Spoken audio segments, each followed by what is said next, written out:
I was a medic in the Army for over 20 years. I'm retired from there, and I've been with Home Depot for about 6 years.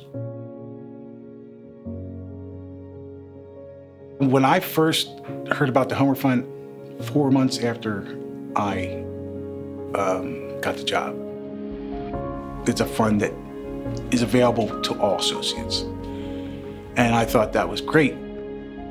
You know you're going to be taking care of the person next to you, or a person hundreds and hundreds of miles away that you've never seen. But you're still taking care of them. And in my situation, I took care of the person that I saw in the mirror.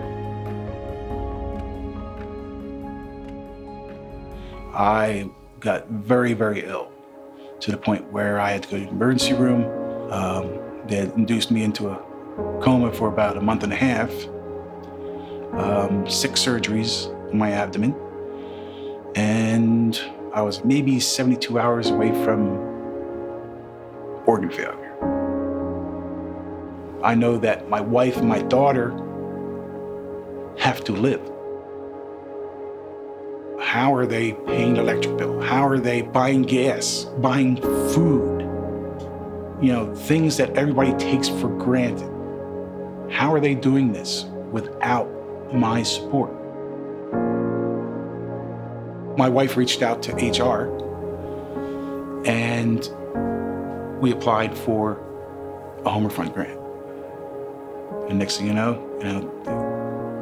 they had money to pay for food, gas. You know, it gives you what you need. It was such a relief to know that somebody else cared enough about not only me, but my family also. In the Army, it's all the same. It's called being part of a huge, huge family. I mean, you know, you have a brother or a sister to your left or to your right, and they look out for you and you look out for them. That's the same thing with Home Depot and Home Refund.